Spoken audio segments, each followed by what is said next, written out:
The retirement cake sat before me like a monument to 30 years of wasted potential. Vanilla frosting with blue letters spelling, "Happy Retirement, Tom." The exclamation point felt like mockery. I stood behind the banquet table in the downtown government building's conference room, watching my colleagues pretend they'd miss me. My name is Tom Vance, and after 3 decades as a government engineer, I was finally free. Or so I thought. "Speech! Speech!" someone called from the back. Probably Jenkins from accounting, always eager for entertainment at someone else's expense. I glanced at my wife, Rachel, standing near the punch bowl in her navy dress, the one she claimed made her look professional. She was whispering something to Derek Lane, my former subordinate.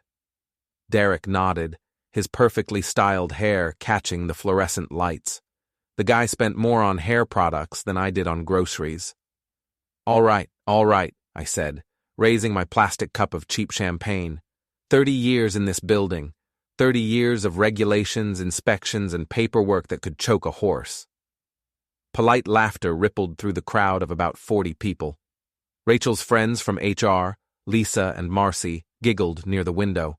My son Eric stood by the door, checking his phone every few seconds like he was expecting an emergency call.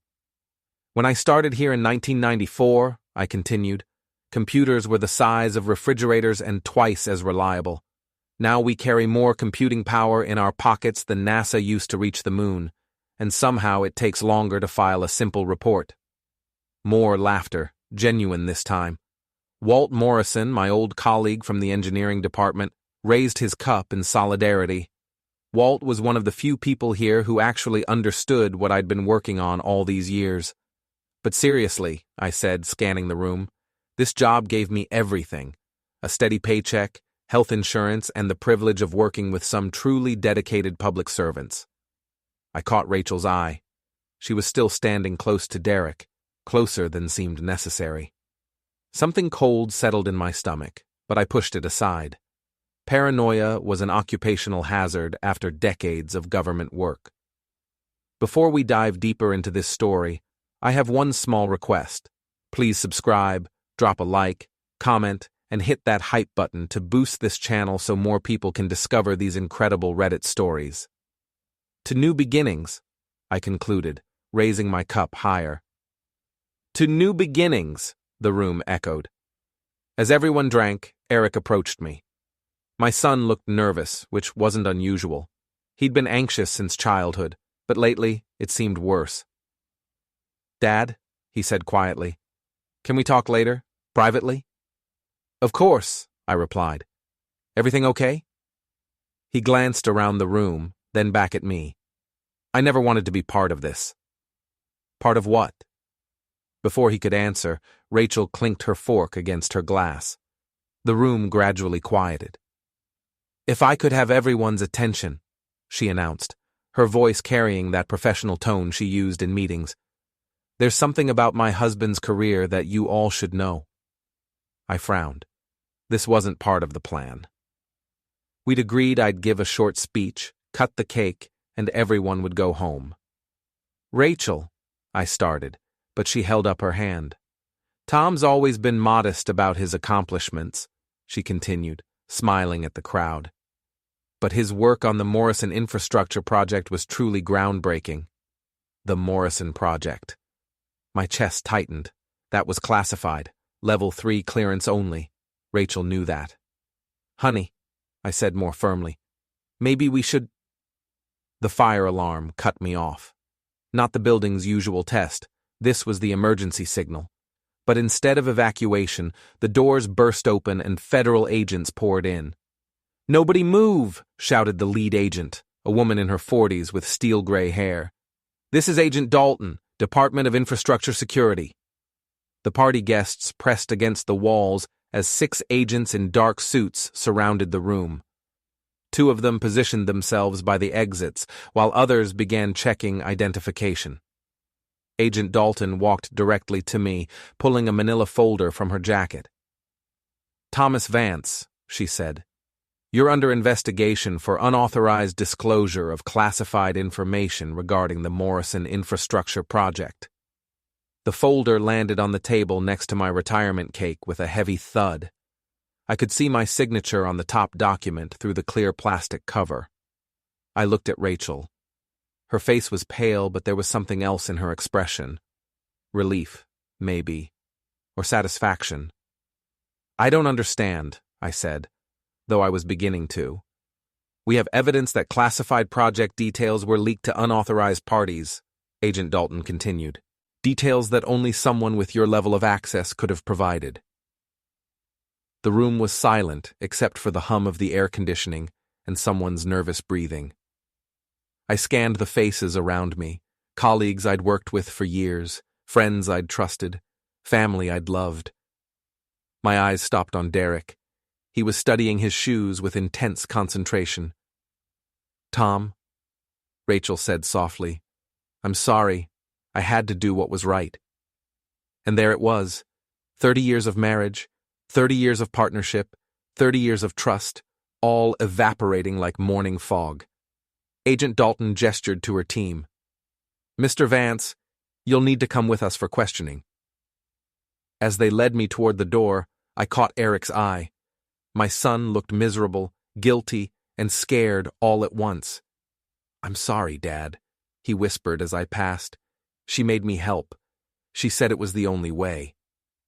The pieces clicked together like a puzzle I'd been too blind to see. Rachel's late nights at the office, Derek's sudden interest in my work, Eric's recent anxiety, the way Rachel had insisted on throwing this retirement party, making sure everyone was here to witness my humiliation. They'd planned this, all of it. As Agent Dalton escorted me from the room, I took one last look at my retirement cake. The blue frosting letters seemed to mock me now. "Happy retirement, Tom." Some retirement party this turned out to be. The federal building's interrogation room smelled like industrial disinfectant and broken dreams. I'd been sitting in the metal chair for 3 hours, watching Agent Dalton review documents while her partner, Agent Murphy, stood by the door like a well-dressed bouncer. "Let's go through this again," Dalton said, sliding a photograph across the table. "This is you at the Morrison Project site, correct?" I glanced at the image, me in my hard hat and safety vest, pointing at construction equipment.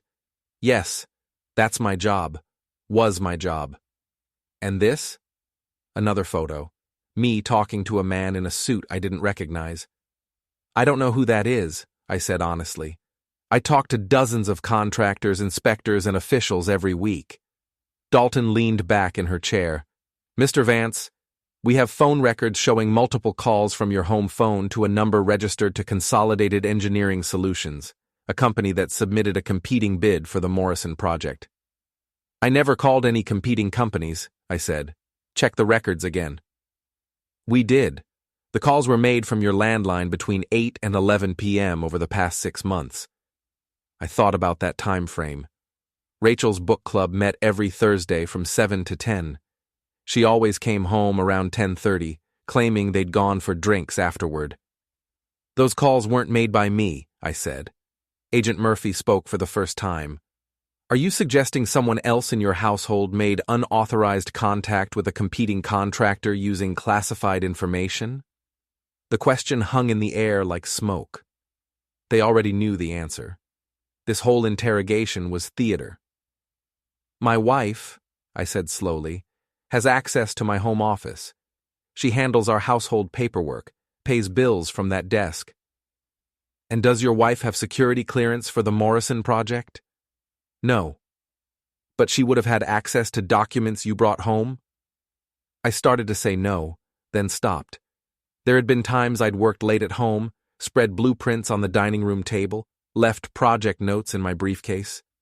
Rachel was always supportive, bringing me coffee, asking how the work was going. She asked questions, I admitted, about my projects. I thought she was being supportive. Dalton nodded like I'd confirmed something she already knew.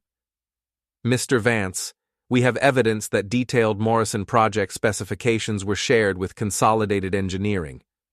Information that helped them undercut the original contractor's bid by 12%. I never shared classified information with anyone." But someone did. Someone with access to your files, your workspace, your security credentials. The room felt smaller suddenly. I understood now why Eric had looked so guilty at the party. Why Rachel had seemed relieved when the agents arrived. Why Derek had been avoiding eye contact. "How long have you known?" I asked. "Known what?" "About my wife. About what she was doing." Agent Dalton exchanged a glance with Murphy. "Mrs. Vance contacted our department 6 weeks ago. She reported suspected security violations and offered to cooperate with our investigation." The betrayal hit me like a physical blow. Rachel hadn't just stolen classified information, she'd turned me in for it afterward, covered her tracks by making herself look like a concerned citizen reporting suspicious activity. "She set me up," I said. "Mrs. Vance provided evidence of security breaches occurring in your household," Dalton replied carefully. "Evidence that led to this investigation. Evidence she created by stealing information from my files and selling it to competitors." "That's a serious accusation, Mr. Vance." I laughed, though nothing about this was funny. "You want to know what's serious? 30 years of marriage, 30 years of trusting someone who was planning to destroy my career and reputation for what? Money? A younger man?" Dalton's expression didn't change. "Mr. Vance, are you confessing to unauthorized disclosure of classified information? I'm telling you that my wife stole classified documents from my home office and sold them to competing contractors. Then she reported me to cover her own tracks. Can you prove that?" I thought about it. Rachel was careful, methodical. She'd worked in HR for 20 years. She understood documentation, evidence, plausible deniability. She'd probably covered every angle. "No," I admitted. "I can't prove it." "But you can prove you had access to the information that was leaked?" "Yes." "And you can prove you brought classified materials to your home?" I nodded reluctantly. "Then regardless of who made the actual contact with Consolidated Engineering, you're responsible for the security breach that made it possible." They had me. Even if I could prove Rachel was the one who'd stolen and sold the information, I was still guilty of mishandling classified materials. My career was over either way. "What happens now?" I asked. "You're being placed on administrative leave pending a full investigation," Dalton said. "Your security clearance is suspended immediately. You're not to discuss this case with anyone, including family members who might be involved." "How long?" "The investigation could take months, maybe longer." I stood up slowly. My legs felt unsteady, like I'd been sitting too long. "Can I go home?" "You can go to your residence, yes. But Mr. Vance?" Dalton's voice carried a warning. "Don't do anything foolish. This investigation is ongoing and we'll be watching." They escorted me to the building's lobby, where Walt Morrison was waiting. My old colleague looked grim, but determined. "Tom," he said, standing as I approached. "I came as soon as I heard." "Walt, you shouldn't be here. This could affect your clearance." "Let me worry about my clearance," he replied. "Right now, I'm worried about my friend." We walked to the parking garage in silence. When we reached Walt's car, he turned to me. "Tom, I need you to know something about the Morrison Project." "Walt, I can't discuss—" "Just listen," he interrupted. "There are things about that project, technical specifications that only you and I know. Things that aren't in the official documentation." I frowned. "What kind of things?" "Safeguards, backdoors, ways to shut down or modify the system remotely if there were ever problems." "Why are you telling me this?" Walt looked around the empty parking garage, then back at me. "Because if someone stole your project files and sold them to competitors, they don't have the complete picture. They have enough to undercut bids and cause problems, but they don't have the fail-safes. So if this whole thing goes public, if the Morrison project gets built using incomplete specifications?" He shrugged. "Well, let's just say the original designer might be the only one who knows how to fix the inevitable problems." I stared at him. Walt was suggesting something that skirted the edge of legal, something that could give me leverage in a situation where I had none. "Walt, I can't—" I'm not suggesting anything, he said quickly. I'm just telling you facts about a project you spent 5 years designing. Facts that are already in your head, not in any classified document. He handed me his business card. My personal number's on the back. Call me if you need anything. Anything at all. As Walt drove away, I stood alone in the parking garage, holding his card and thinking about safeguards and back doors and the incomplete picture Rachel had sold to my competitors. For the first time since this nightmare began, I smiled. My house looked the same from the outside. Same brown shutters, same overgrown hedge Rachel kept meaning to trim, same cracked driveway I'd been promising to fix for 3 years. But walking up to the front door felt like approaching a stranger's home. I could hear voices inside, laughter, music playing softly. I used my key, but the chain was engaged. Through the gap, I could see into the living room. Rachel was on the couch, still in her navy dress from the party.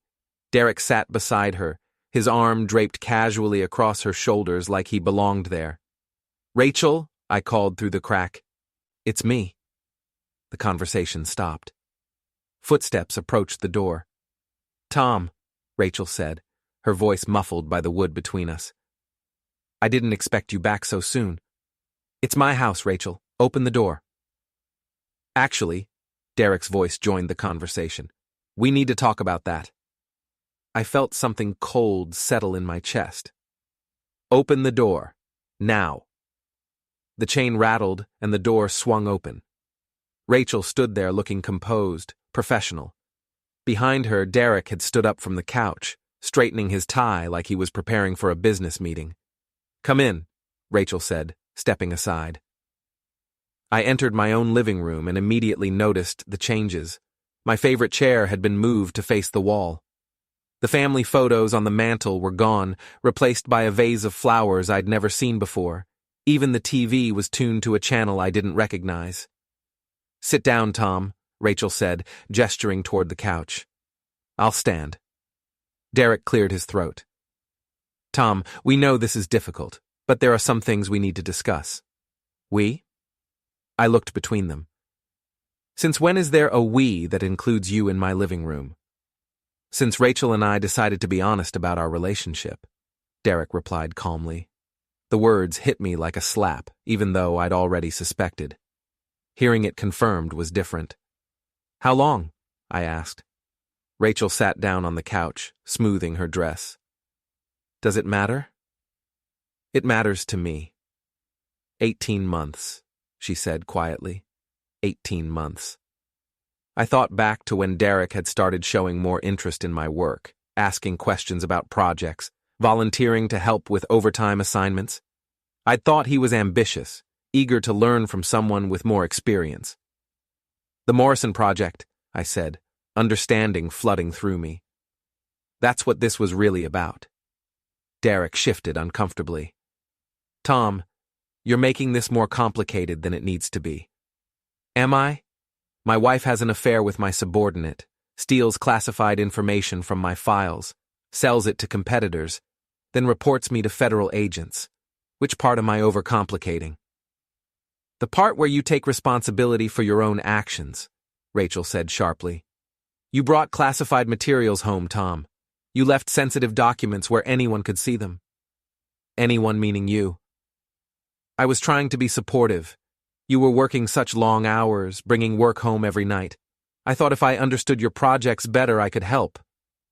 I stared at her.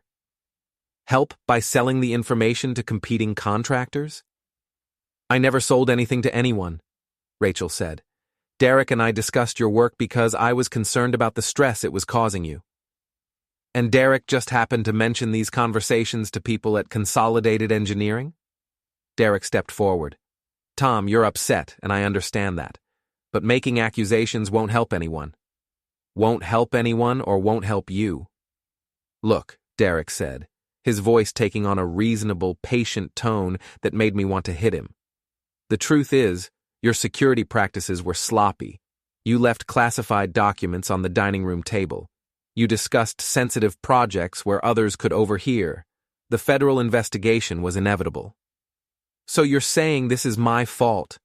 I'm saying you created a situation where security breaches were bound to happen. Rachel nodded. Derek's right, Tom. I was just trying to protect you by reporting the problems before they got worse. I looked around my living room, at the moved furniture, the missing photos, the casual way Derek stood in my space like he owned it. Get out, I said quietly. Tom, Rachel started. Get out of my house, both of you. Derek crossed his arms. Actually, Tom, we've been talking to a lawyer. Given the federal investigation and your likely suspension without pay, Rachel's going to need to take steps to protect her financial interests. What's that supposed to mean? Rachel pulled a folded document from her purse. I've filed for legal separation, Tom. Under the circumstances, I need to distance myself from your legal problems. I took the papers, scanning the legal language. Temporary separation, exclusive use of marital residence, spousal support. The document was dated 3 days ago, before the retirement party, before the federal agents, before any of this became public. You planned this, I said, looking up at her. All of it. I planned to protect myself, Rachel replied. I've worked too hard building my career to let your mistakes destroy everything. My mistakes? Tom, face reality. You're going to lose your security clearance, probably your pension. There might be criminal charges. I can't let that drag me down too. Derek put his hand on Rachel's shoulder. We're trying to handle this as cleanly as possible, Tom, for everyone's sake. I folded the separation papers and slipped them into my jacket pocket. How considerate of you. Tom, Rachel said, her voice softening slightly. I know you're hurt. But this doesn't have to be ugly. If you cooperate with the separation, we can work out arrangements that are fair to everyone. Fair. I'm not trying to take everything, Tom. Just what I need to maintain my independence. I looked around the room again. My furniture, my TV, my house that I'd been paying for with my salary for 15 years. And what exactly do I get in this fair arrangement? Rachel and Derek exchanged a glance. Well, Derek said carefully, given the legal situation and Rachel's need for stability, it would probably be best if you found somewhere else to stay, temporarily. You want me to move out of my own house? Just until things get sorted out, Rachel said quickly. Once the investigation is over, once we know where things stand legally, we can discuss permanent arrangements. I walked to the mantel where our family photos used to sit. The vase of flowers was expensive looking, the kind Derek would buy to impress someone. Where's Eric in all this? I asked. Rachel's composure slipped slightly. Eric understands that I had to make difficult choices. Eric helped you, didn't he? That's what he meant at the party when he said he never wanted to be part of this. Eric provided some information about your work schedule, your habits. Nothing more. Information that helped you plan when to search my files. Tom, you're being paranoid. I turned back to face them. Derek had moved closer to Rachel, his hand still on her shoulder in a gesture that was both protective and possessive. I want you both out of here, I said. Tonight. Tom, be reasonable. Derek started. Out, now. Or I call the police and report a break-in. Rachel stood up, smoothing her dress again. Fine. But Tom, this doesn't change anything. The separation papers are legal. You'll need to find somewhere else to live. We'll see about that. Derek pulled car keys from his pocket. Tom, I hope you'll reconsider your attitude about this situation. Fighting us won't help anyone, especially you. Is that a threat? It's advice, from someone who's trying to help. They gathered their things, Rachel's purse, Derek's jacket, some papers from the coffee table that I suspected were mine. As they headed for the door, Rachel turned back. Tom, I want you to know that I never meant for things to happen this way. But you're not sorry they did. She considered this for a moment. No, I'm not sorry. After they left, I walked through my house taking inventory. They'd been thorough. Rachel's clothes were gone from our bedroom, along with her jewelry, her books, her personal items. The bathroom was cleared of her cosmetics and medications. Even the kitchen showed signs of selective removal. Her favorite coffee mug, the cookbook she'd inherited from her mother, the good silverware we'd received as wedding gifts. This hadn't been a spur-of-the-moment decision. They'd been planning this for weeks, maybe months. The retirement party, the federal investigation, the separation papers. It was all choreographed. I sat in my moved chair, facing the wall, and thought about Walt's business card in my pocket, about safeguards and back doors and incomplete pictures.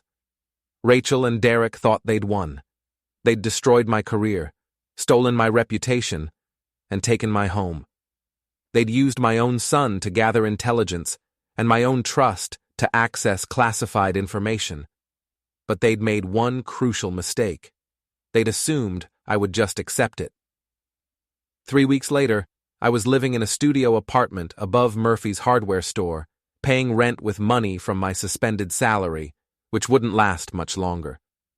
The place smelled like paint thinner and had a radiator that sounded like a struggling animal, but it was mine.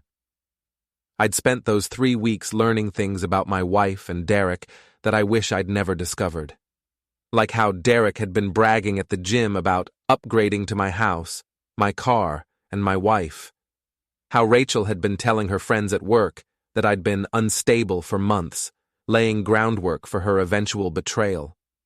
But I'd also learned useful things, like how the Morrison project was proceeding with the incomplete specifications Rachel had stolen, how consolidated engineering was struggling with technical problems they couldn't solve, how Derek, now promoted to my old position, was taking credit for work he didn't understand.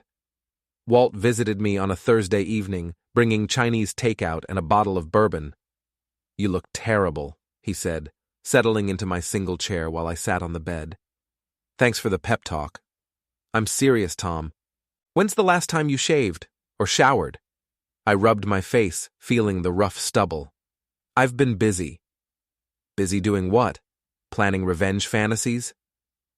I looked at him sharply. Walt held up his hands. "I'm not judging. I'm just saying that sitting in this apartment feeling sorry for yourself isn't going to solve anything." "What would you suggest?" Walt pulled a manila folder from his briefcase. "I'd suggest you look at these." The folder contained photographs, documents, and what looked like financial records. I flipped through them, frowning. "What is this?" "Evidence," Walt said simply. "Evidence that Derek Lane has been taking kickbacks from Consolidated Engineering in exchange for inside information about government contracts." I stared at the documents. Bank statements showing regular deposits to Derek's account. Photos of Derek meeting with Consolidated executives at restaurants.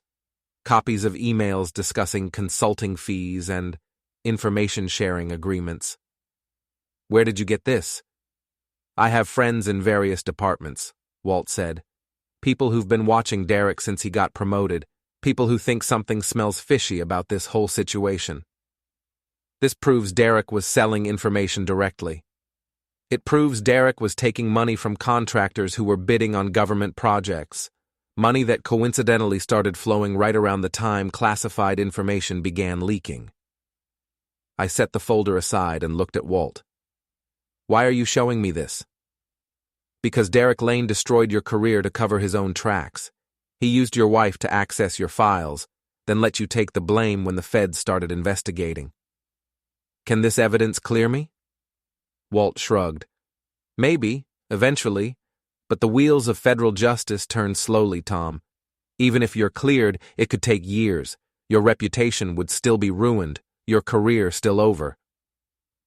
"So, what's the point?"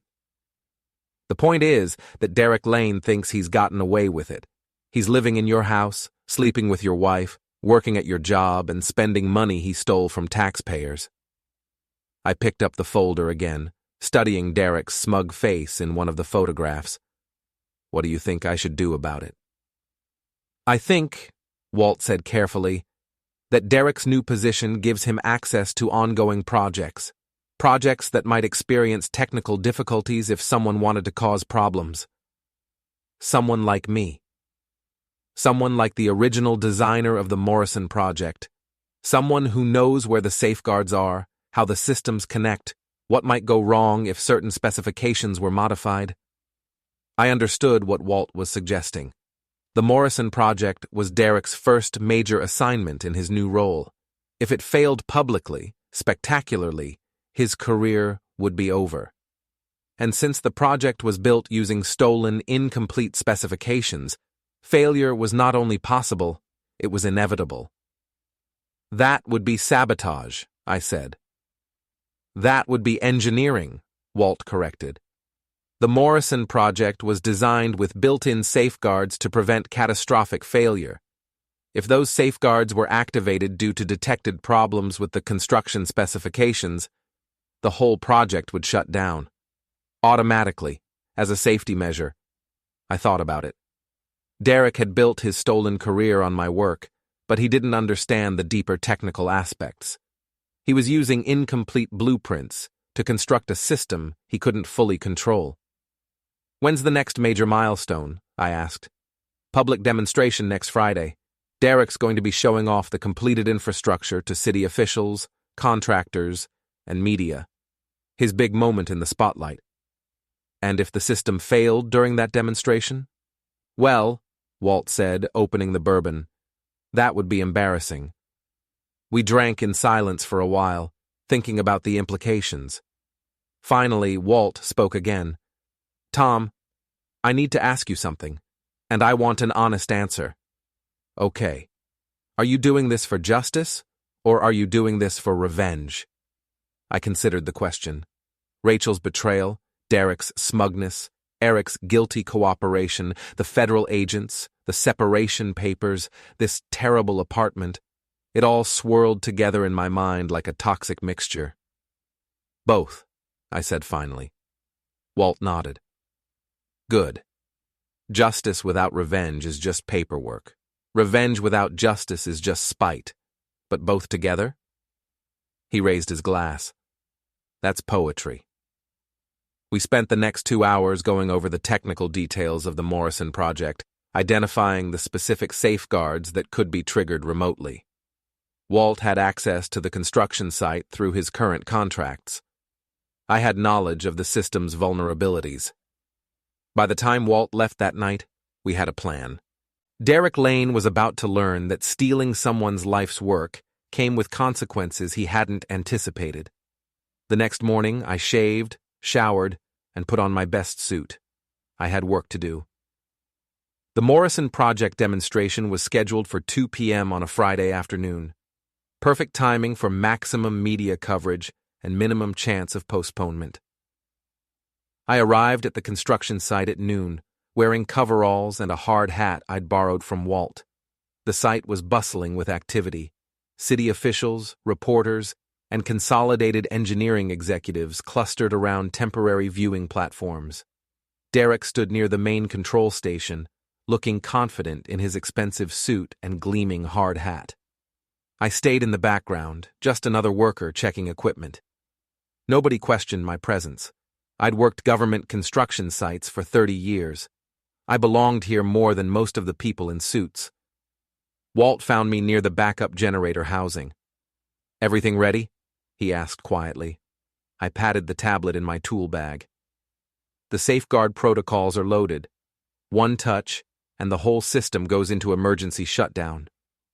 And you're sure this will work? Walt, I designed this system. I know every circuit, every backup, every failsafe.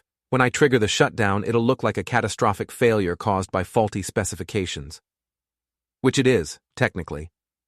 Which it is. We watched Derek glad-handing with city councilmen and reporters. He was in his element, taking credit for work he'd stolen, basking in attention he didn't deserve. There's something else, Walt said. Rachel's here.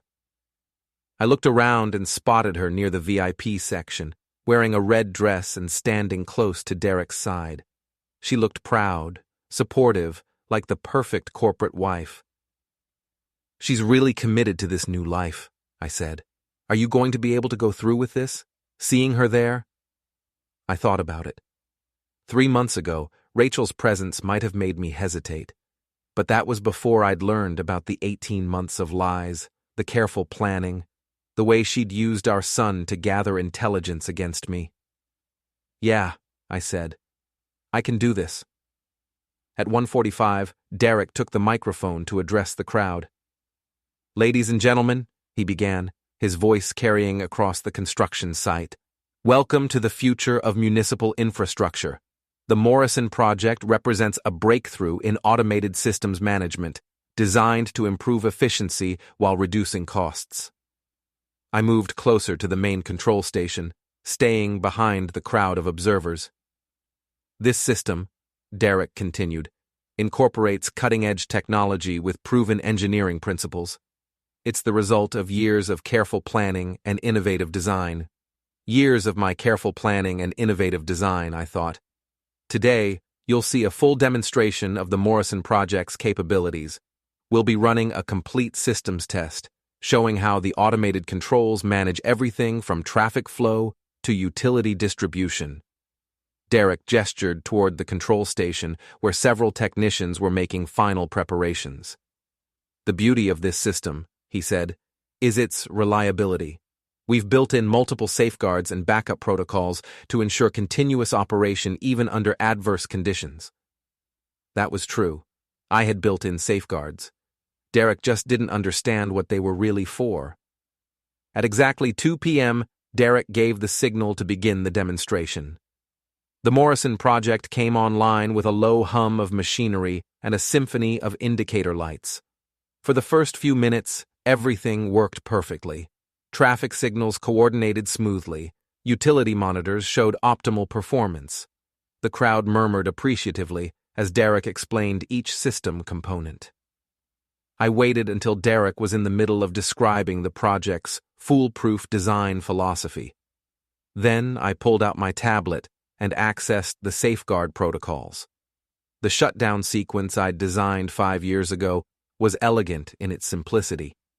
If the system detected specifications that didn't match the original safety parameters, which the stolen, incomplete plans definitely didn't, it would automatically trigger emergency protocols to prevent potential disasters. I touched the screen. The change wasn't immediately obvious. The system continued running normally for about 30 seconds while the safeguards analyzed the operational parameters against the original design specifications. Then, the first warning lights began flashing. Derek paused in his presentation, glancing at the control station with a slight frown. One of the technicians was studying a monitor with obvious concern. "Just a minor calibration issue," Derek told the crowd smoothly. "These sophisticated systems sometimes need fine-tuning." More warning lights. The low hum of machinery began developing an irregular rhythm. Derek walked over to the technicians, trying to look casual while clearly demanding answers in urgent whispers. That's when the alarms started. Not just warning beeps, but full emergency klaxons. Red lights flashed across every control panel. The main display screen filled with error messages cascading too fast to read.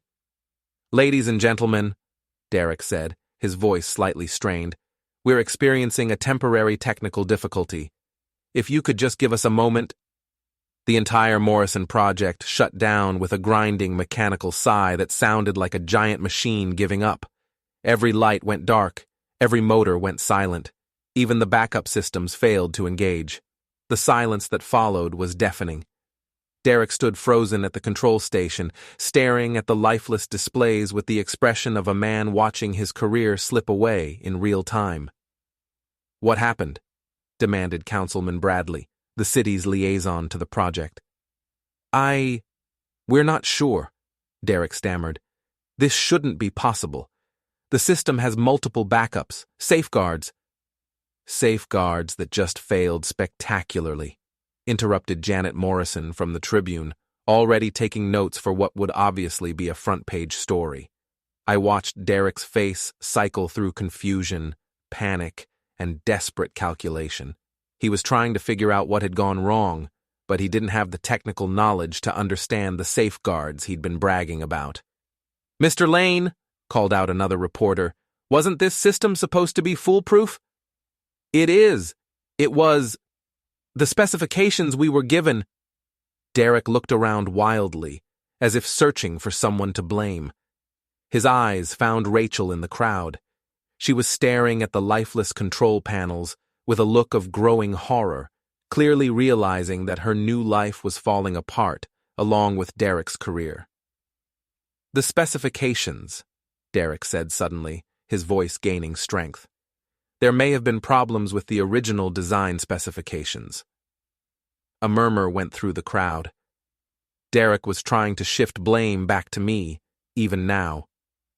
Are you saying the Morrison Project was designed incorrectly? Asked Councilman Bradley. I'm saying that the original designer, Tom Vance, may have provided incomplete or flawed technical data. That's when I stepped forward. Actually, I said, pulling off my hard hat so everyone could see my face, the original design was perfect. The crowd turned toward me with a collective intake of breath. Derek's face went white. Tom Vance, I announced to the reporters and officials, the actual designer of the Morrison Project. You can't be here, Derek said quickly.